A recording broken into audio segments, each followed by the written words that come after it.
Get this on the correct side today. See if we can get it to pick up the way I want to. Right there. There we go. All right. Good Monday pandemonium morning, everyone. How are we doing today? How are we doing on this fine, lovely Week 14 Conference Championship Reaction Monday? Okay, first of all, I got to point something out.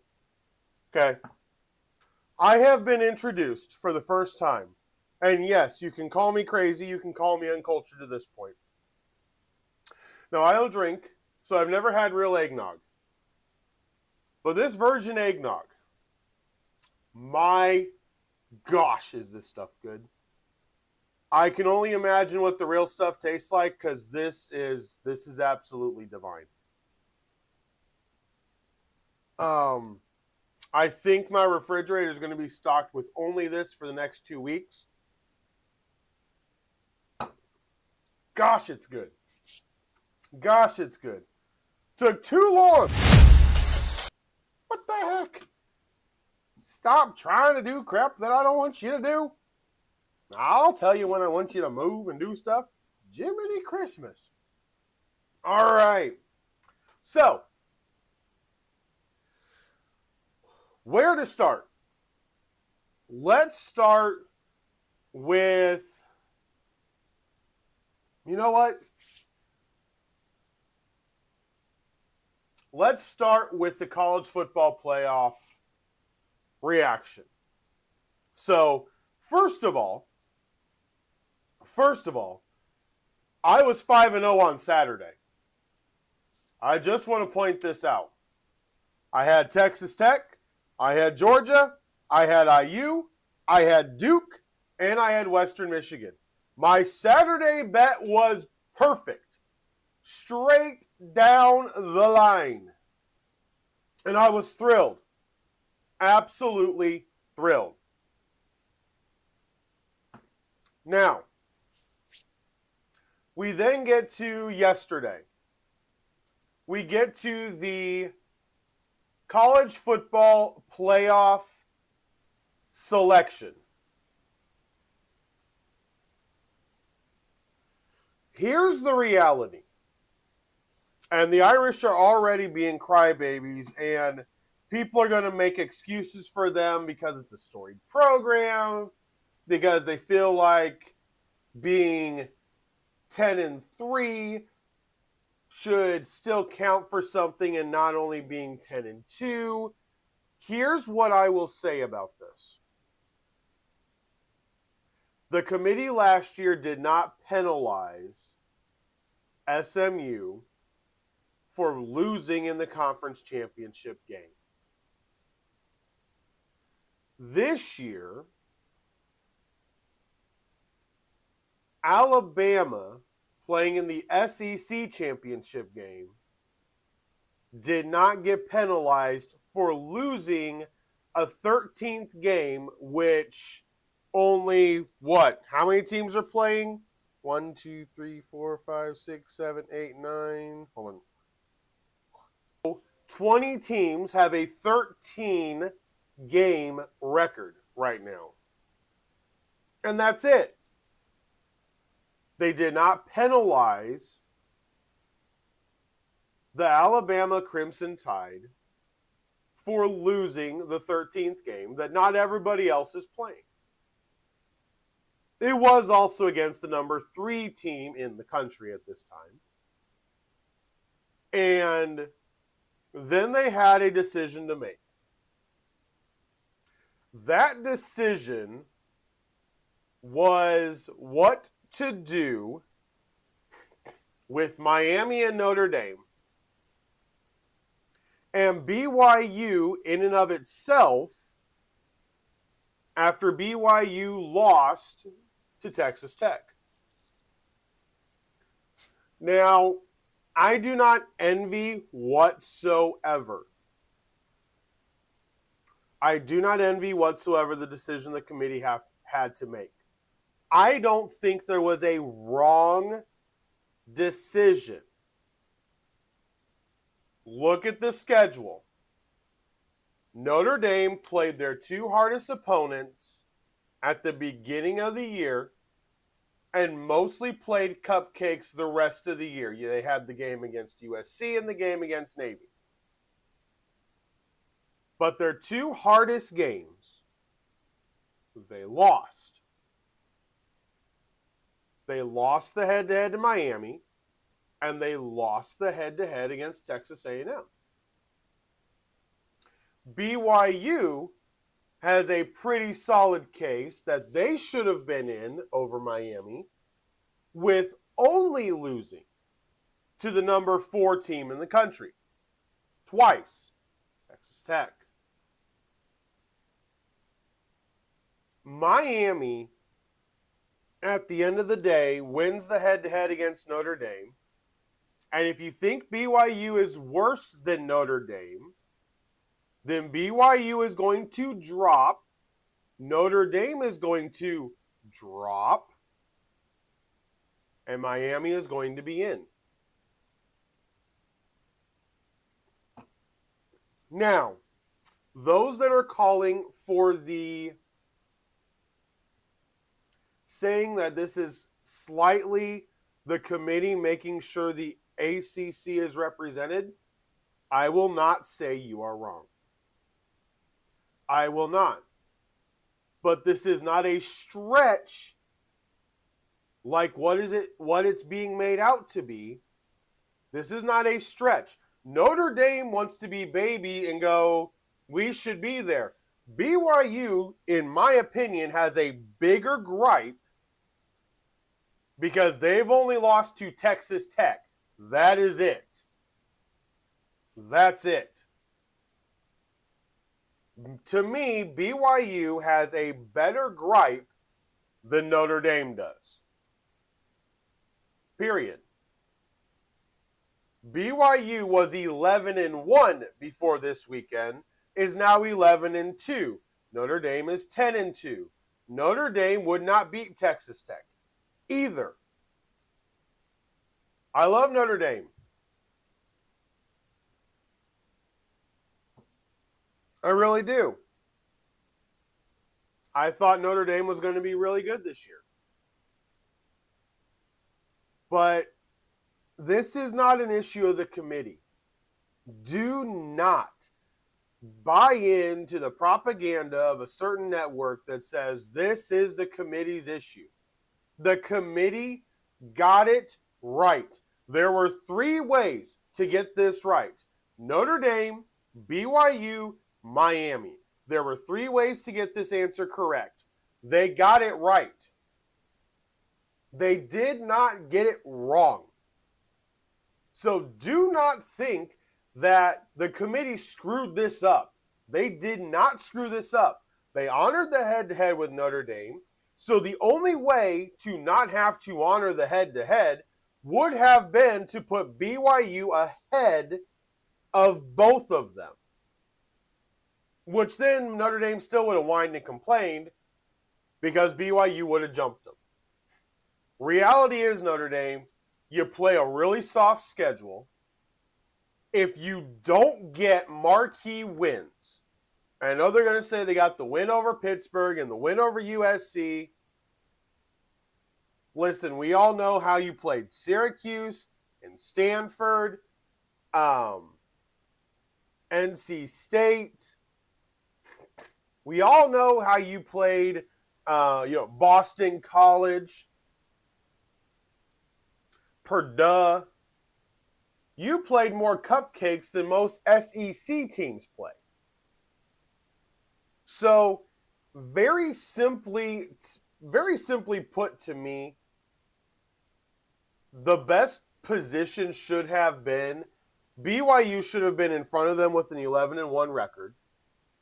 And that would have made it easier for them to just remain honest with the commitment they've made to the conference championship attendees. The bigger thing I have is Ohio State goes from 1-2. Georgia wins the SEC. Tech wins the Big 12 at 12-1. Ohio State loses the Big Ten championship game, albeit close, but they lost, and a losing conference championship player is the 2nd seed. I believe they should have dropped to 4. There's no way they should have dropped below 4, 100%. Fully agree. But I believe they should have dropped to 4. You lost. You did not win your conference championship. You lost it. Eggnog's good. So the committee did not get this wrong. There were 3 ways to get it right, and they chose one. Yes, it gave the ACC a team in the fight. Do I think that was the right move? Honestly, I don't really care. I really don't. I don't really care. Now, would it have been interesting to have Notre Dame and Texas A&M rematch? Absolutely. But the reality is they took care of the ACC probably. I won't say that isn't a part of it. but it doesn't mean it was wrong. Notre Dame's an independent. Notre Dame it only loses out on their own money, not a conference's money, if they don't go to a bowl game. If they whine and complain, big deal. Big deal. The fandom across the country, I don't really care about that.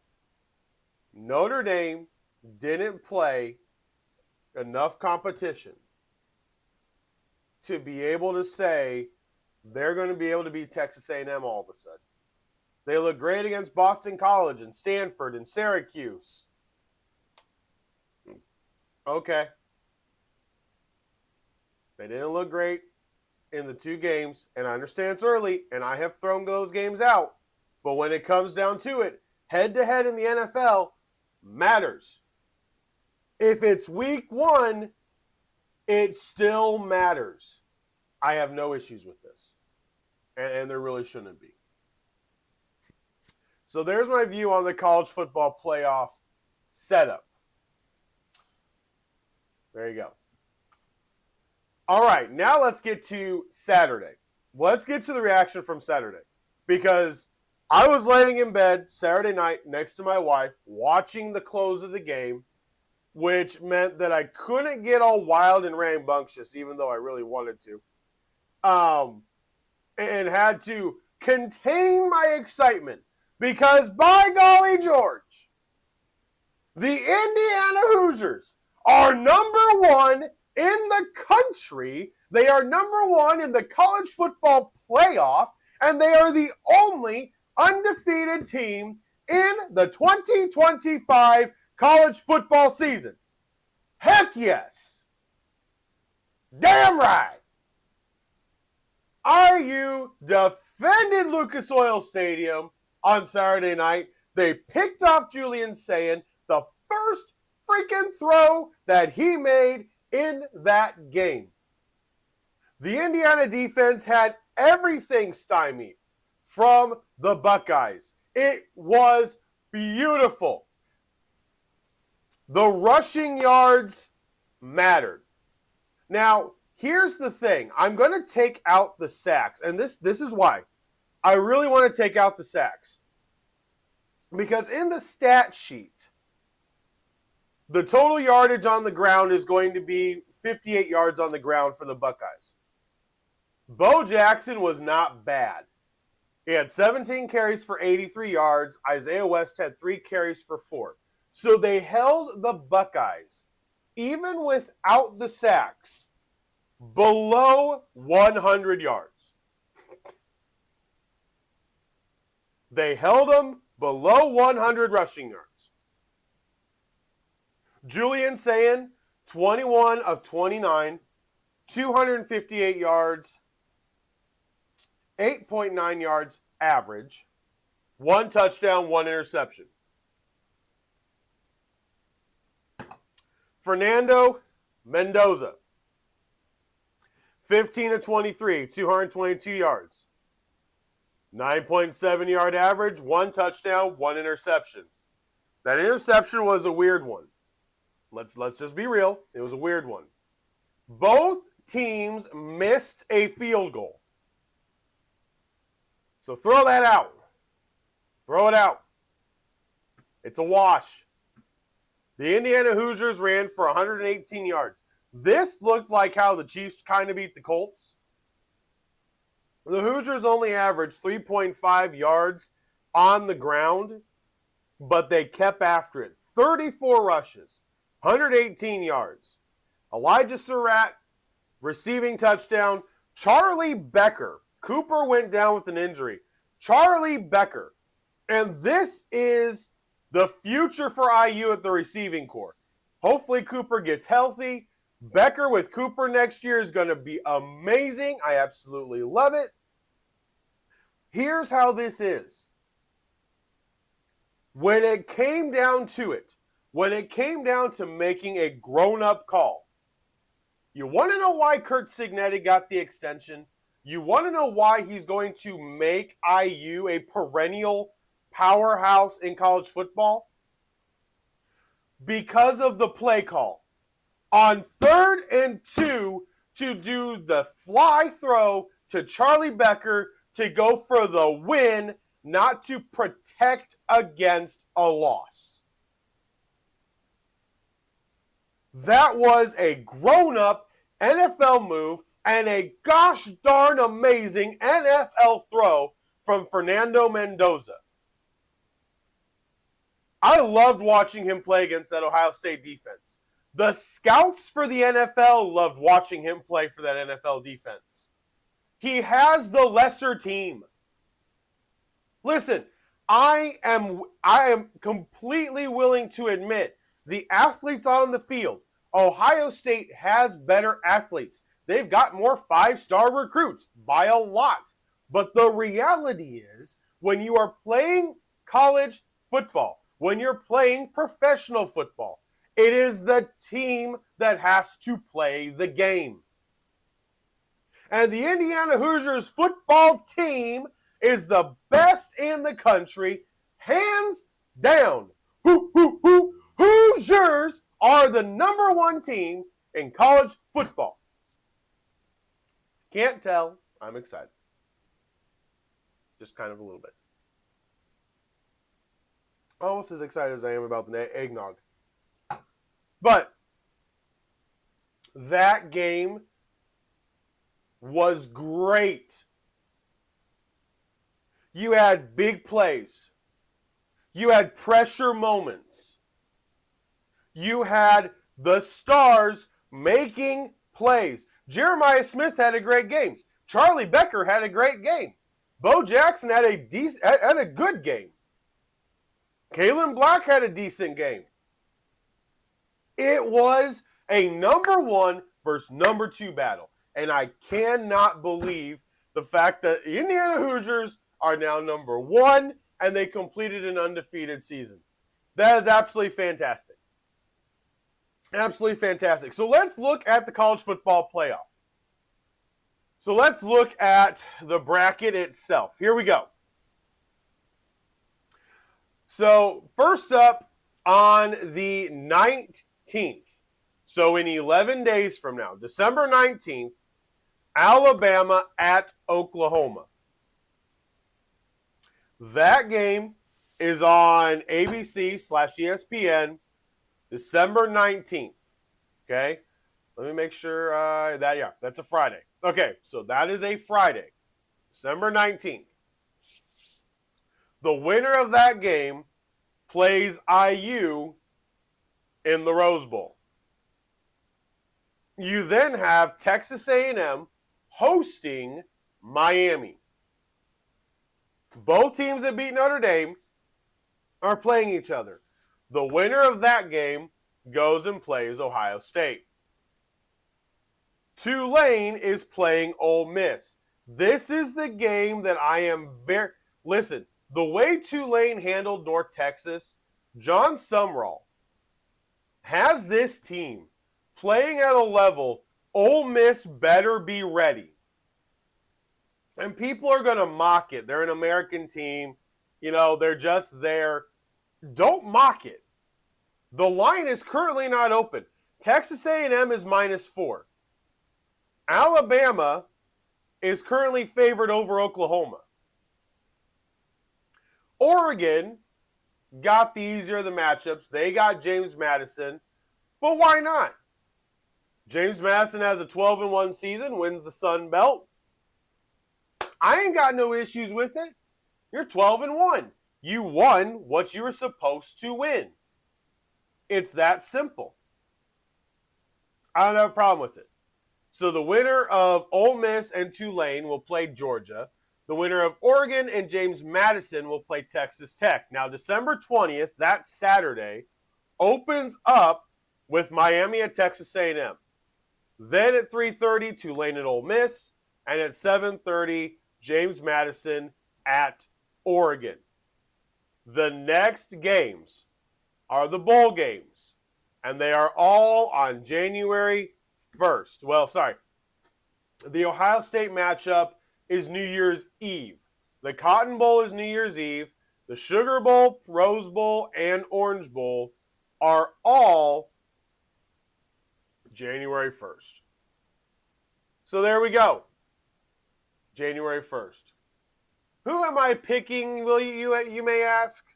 You don't get to find out until next week. Are you kidding me?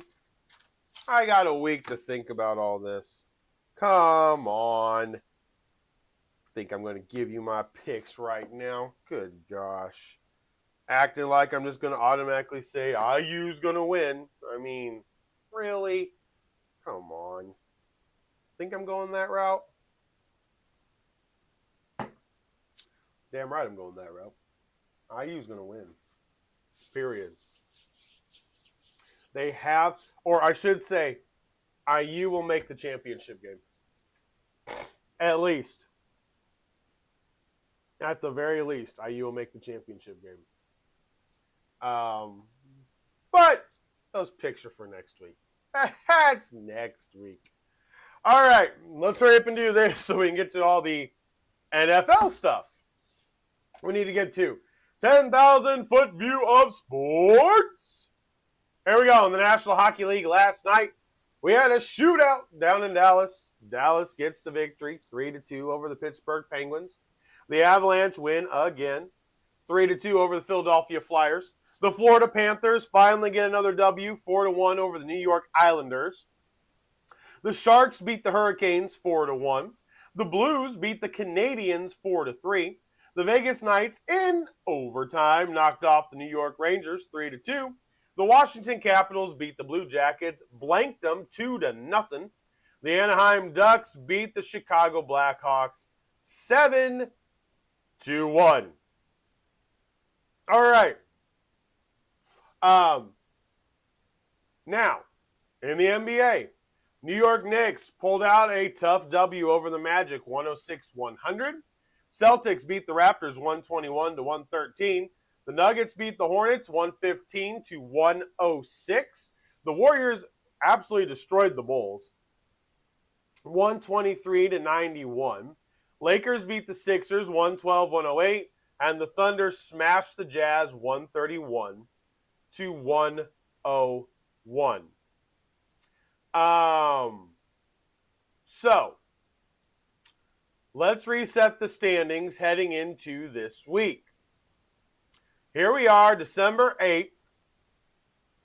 Here are the current standings in the Eastern Conference. Number 1 is the Pistons. 2.5 back is the Knicks.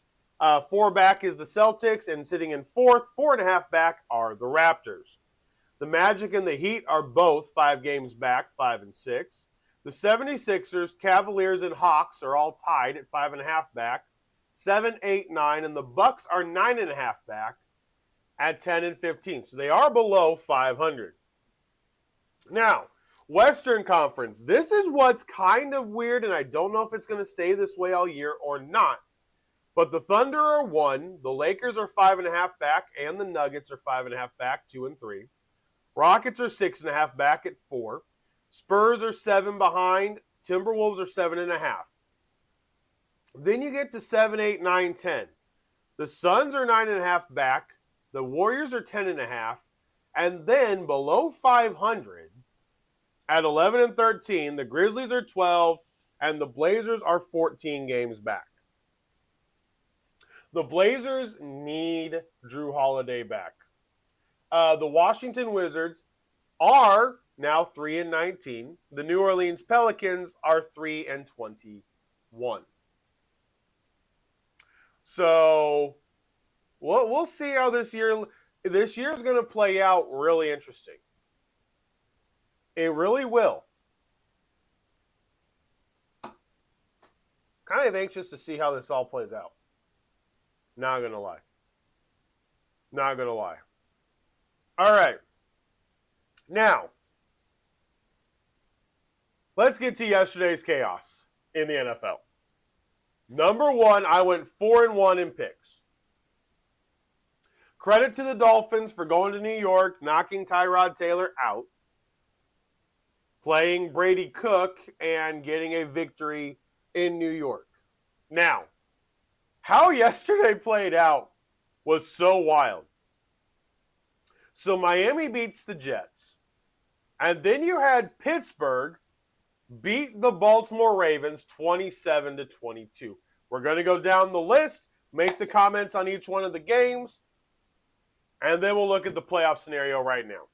So yesterday the Steelers came out. They were leading 17-9 at halftime. Lamar Jackson was once again absolute garbage. Just garbage. The Ravens never sacked Aaron Rodgers. Rodgers was 23 of 34, 284 yards with a touchdown, never sacked. The Steelers ran the ball 17 times for 34 yards. Yes, you heard me right. 17 times for 34 yards. The Ravens defense allowed a total of 318 yards. Total.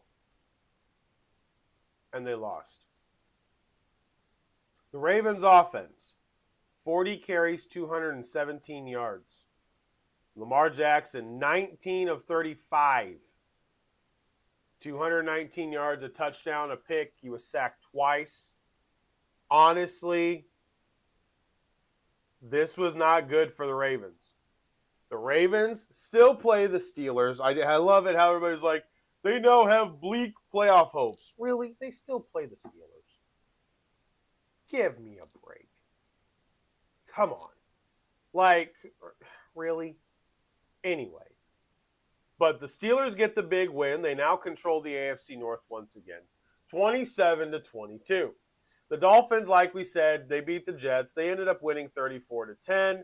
They sacked Brady Cook 6 times, got 2 interceptions off of Cook, 1 interception off of Taylor. And Tua wasn't that good. He was 13 of 21, 127 yards, and a touchdown.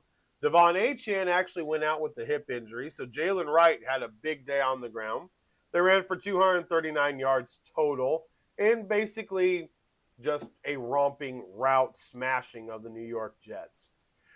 Tyler, down in New Orleans, beats the Buccaneers. And I mean beats the Buccaneers. 2 rushing touchdowns for Tyler. 13 of 20 through the air, 144 yards. Kind of like Tua Tagovailoa. Not too bad. Interception, sacked 3 times, ran the ball for 55 yards, 2 touchdowns. Devin Neal had a rushing touchdown as well. Congratulations to him. And Baker Mayfield was 14 of 30, 122 yards, 1 touchdown, 1 interception. He was not ever sacked. Then you had Bucky Irving with the receiving touchdown. Emeka Egbuka caught 2 passes on 9 targets. That was rough. Chris Godwin caught 5 balls on 8 targets for 55 yards. And the Bucs just sputtered in the second half. And the Saints gave the Panthers a Christmas gift. Now the Panthers are tied with the Buccaneers. They play them twice the rest of the way out. And to be honest, if they can sweep the Bucs, this is huge. They've got this game upcoming. The Buccaneers have the game upcoming against the Falcons, I believe, this week. Or is it the Panthers? Hang on. Let me make sure. Yes, the Falcons first. Okay. So the Buccaneers play the Falcons on Thursday Night Football this week. That game is absolutely huge because if the Bucs lose, the Panthers have a prime opportunity to take the lead in the division. New Orleans Saints, Kellen Moore, getting stuff figured out with his young team. They need cap space. They need draft capital, but they went into Tampa Bay, division rival, and they won 24-20.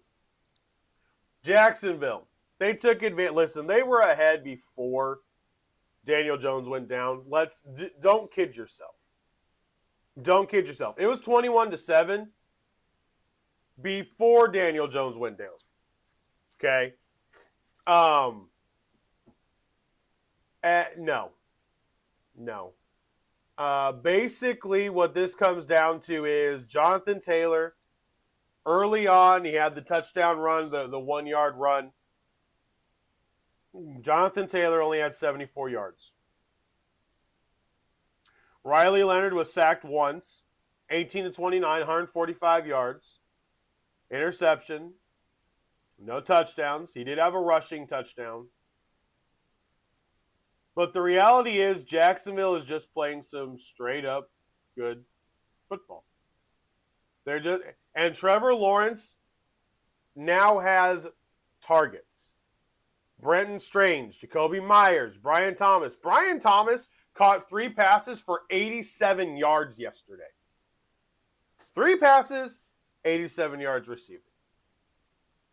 Jacksonville is now 9-4. And they are currently sitting relatively comfortable in that number 3 position. So they will be hosting whoever has the 6th seed. Except for the fact the Texans might have something to say about that, and we'll get to that game in a second. All right. The Tennessee Titans, I don't know how this happened. No clue how this happened. Tennessee Titans beat the Cleveland Browns. Flat out just jumped on them and beat them. The running game for the Browns did nothing, and this was what's shocking. Shadur Sanders had a decent, he was 23 of 42, 364 yards, broken coverage in the Tennessee Titans secondary. It was hilarious. I mean, Jerry Jeudy wasn't even that far behind the defense and got behind me, just ran behind him. Quinshon Judkins on a screen had 58 yards. Like, it was big play city yesterday. It was hilarious. But nonetheless, Tony Pollard finally has a breakout game.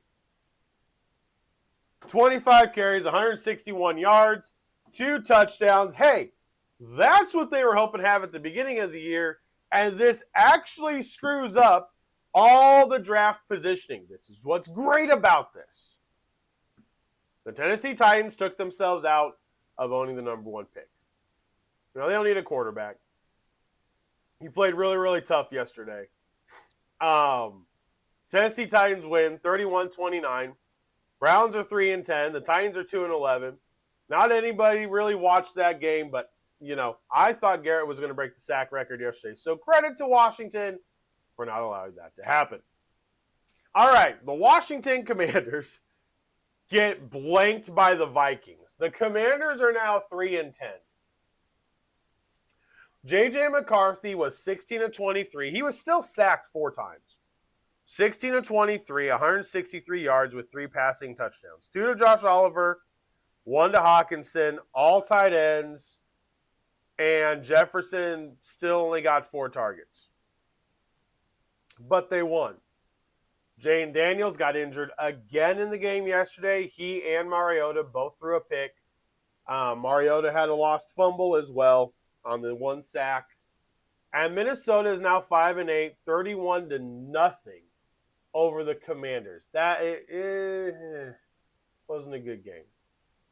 Wasn't a good game. The Commanders need to shut down Daniels and just let everything play out for next year. They really do.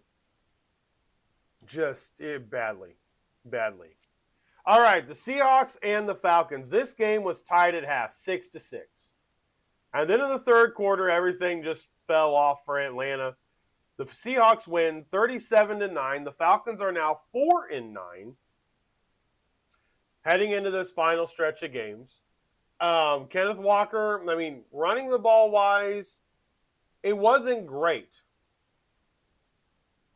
They got 26 carries, 129 yards, which is a 5-yard average. It's just the numbers slightly look off.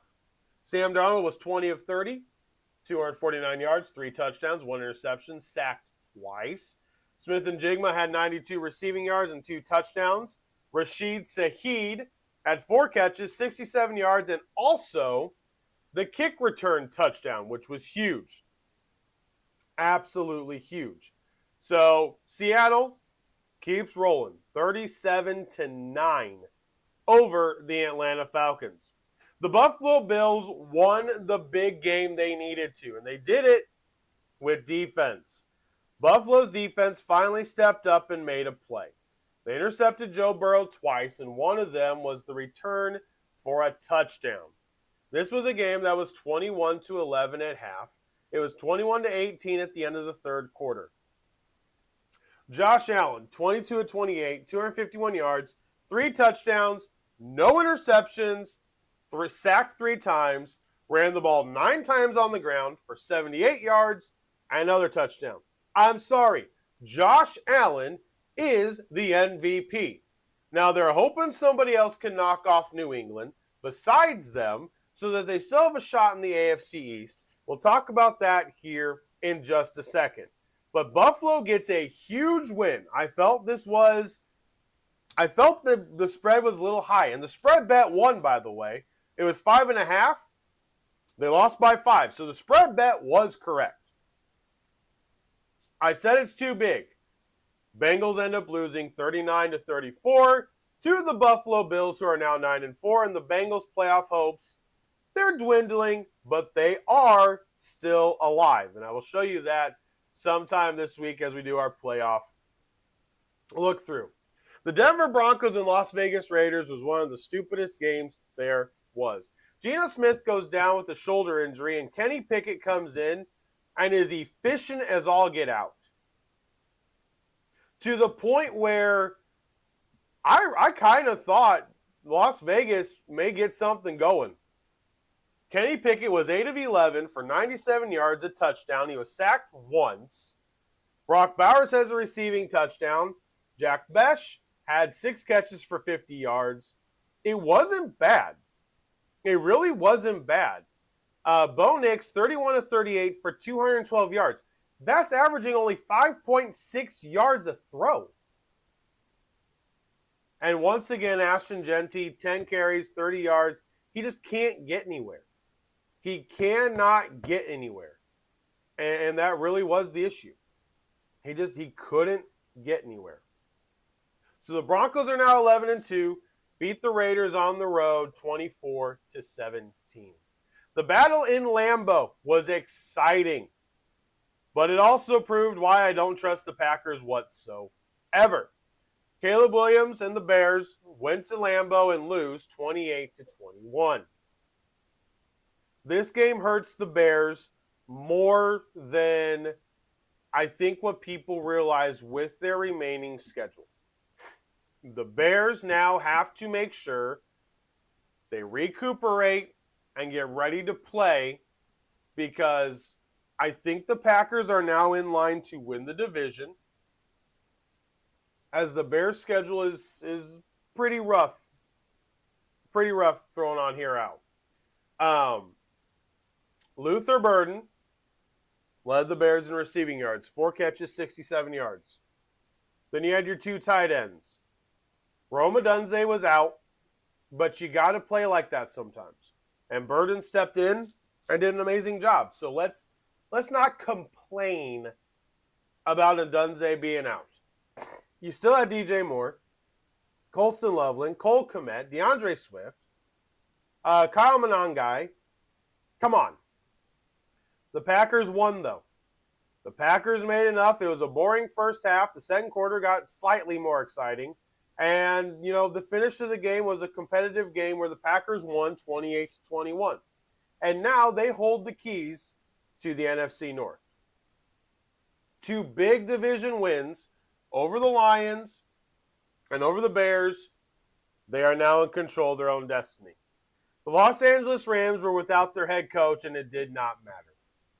It didn't matter at all. Kyron Williams ran the ball 13 times for 84 yards. Blake Corum broke a huge 48-yard run, 12 times for 128 yards.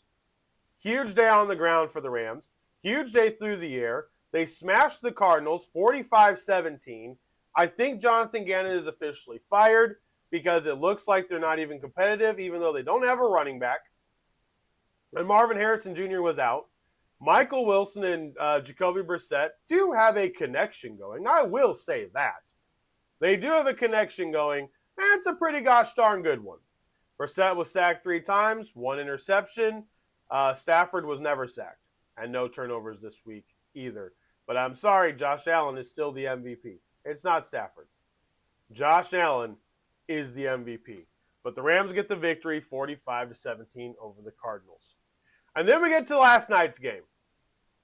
And I said last night, I said last week, sorry, not last night. I said the game was going to come down to the fact that I don't think Kansas City can match up with the pressure from the Texans. And the reality is, Mahomes had to move too much. Guys, if this was another quarterback's line, people would be wondering if they belong in the NFL. 14 of 33. 14 of 33. 160 yards.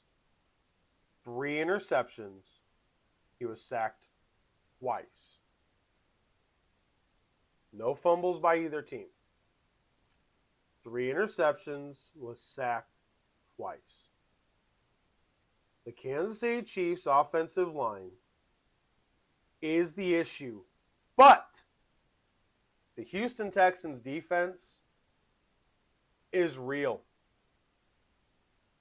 The Texans were up 10-0 at halftime. The offense basically dried up in the third quarter. The Chiefs scored 10 points. It's 10-10. Get this. 10-10 in the fourth quarter. And the Texans, C.J. Stroud, getting away from that sack against Chris Jones was huge. Completing that pass to Jaden Higgins. They complete the drive. They were the all-around better team. The offense didn't lose the game. Stroud, 15 of 31, 203 yards. He was sacked 3 times, 1 touchdown. On the ground, 31 rushes, 82 yards, a rushing touchdown. The Texans' defense is what they lean on. The offense, outdoors. We knew outdoors, it's a dome team, Texas team, go to play Kansas City. They beat them. Don't sleep on Houston. Jacksonville is 9-4. Houston is 8-5. It's that simple. It's that simple. Kansas City does have hope for the playoffs. So we got 10 minutes left. So number 1, Daniel Jones has a torn Achilles. As of right now, reports are saying it's a torn Achilles. We'll wait on the official word. When it comes out that's official that he tore his Achilles, that means he's probably out for next year.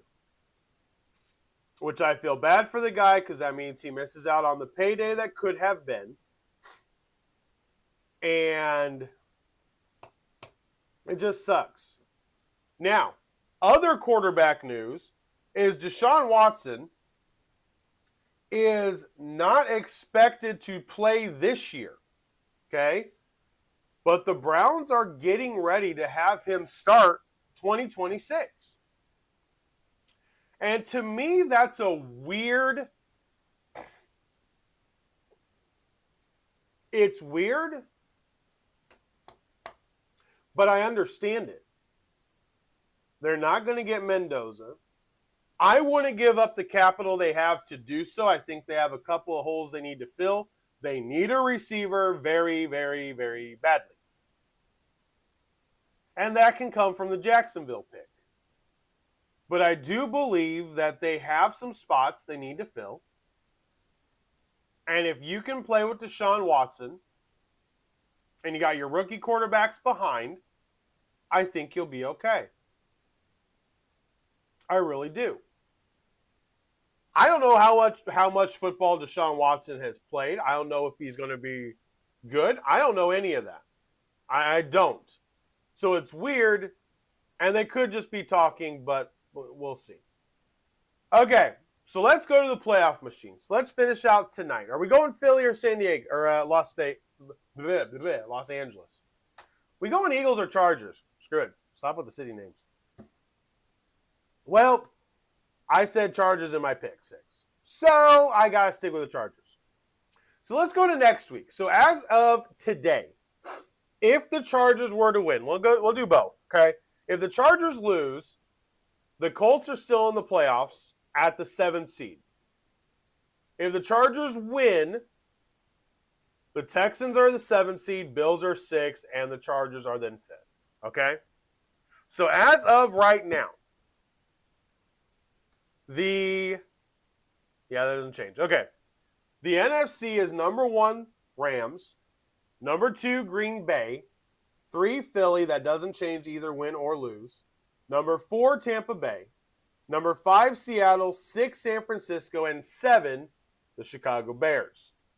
In the AFC, it is number 1, Denver right now. Number 2, New England. Number 3, Jacksonville. Number 4, Pittsburgh. 5 is the Chargers. 6 is the Bills. And 7 is Houston if the Chargers win tonight. If Philly wins, it's Buffalo 5, Houston 6, Colts 7. So let's go to next week. What games do we have that will affect the standings on both sides? Now, I am not expecting the Colts to win a game here on out. But the reality is they're on the playoff bubble. And next week's games are huge. Buffalo at New England. Baltimore at Cincinnati. Chargers at the Chiefs. The Lions at the Rams. Packers at the Broncos. And then the Colts at the Seahawks. We got big games next week. Week 15 has some big games. You go to week 16, Thursday Night Football is a huge game. Huge game. Rams at Seahawks. That game matters a lot towards who's going to end up winning that division.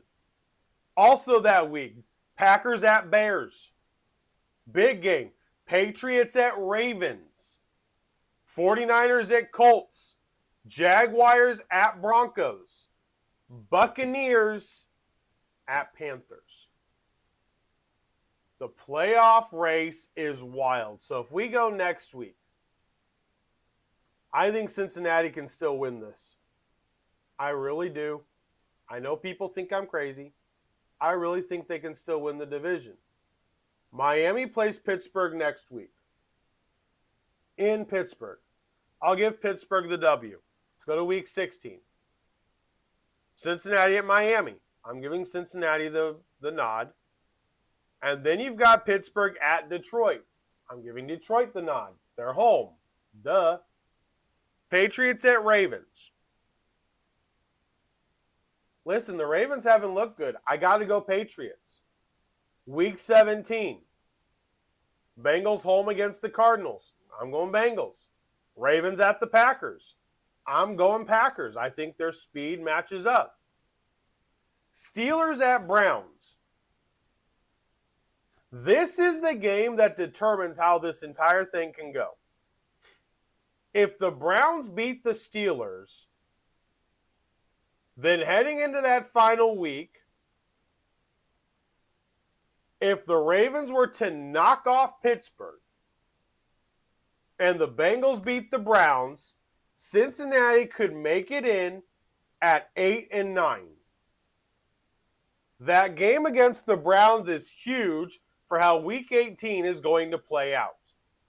The game between the Colts and Texans has now become a non-game. It will not matter at all because the Colts are going to be out of it. But you've got Seattle and San Francisco, Panthers and Buccaneers. You've got the Packers at the Vikings, which is going to be for potentially where the Packers end up. You've got the Lions at the Bears, which could potentially be for a playoff spot there. Chargers at the Broncos. It's a big week. Week 18 has got some games. Don't sleep on them. Don't sleep on them. Tell you what, the way this is all going to play out, it's going to be wild. It's going to be wild. And I do. You know, I see a lot of different things that are going on out there, and I tend to believe that the home team will mostly, at the end of the year, will reign supreme a lot. The Lion and Ram game next week is huge. It's absolutely huge. Because then right behind it, you've got the Rams and Seahawks. And that's going to be something else. That is going to be something else. Chiefs are still in it. Texans are right there. I think the Colts drop off a cliff now. Good news for the Jets. They own the first-round pick, so they ain't going to be sad. Oh, well. Oh, well. All right. So, that's a Monday. That's a Monday. Not much going on in Major League Baseball yet. Nothing really big happening as of right now. It's December. It'll heat up here in a little bit. We'll go over all the head coaching position changes from college football sometime this week. I'll figure out when we're going to do that segment. But guys, everything is all jumbled up. It's all messed up. But the college football playoff is set. And that's what we like. That is what we like. All right, guys, I appreciate you hanging out with me today. Wonderful hour. Absolutely wonderful hour. I need more eggnog.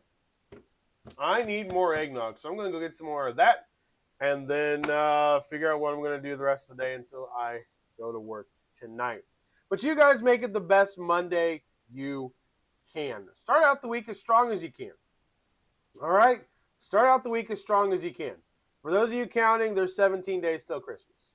You're welcome. All right. Make sure to like, subscribe, share the podcast with a friend. I deeply appreciate it, as always. And until next time, for Sports Talk with Hawk, I am Hawk, and I'm out. Have a great day.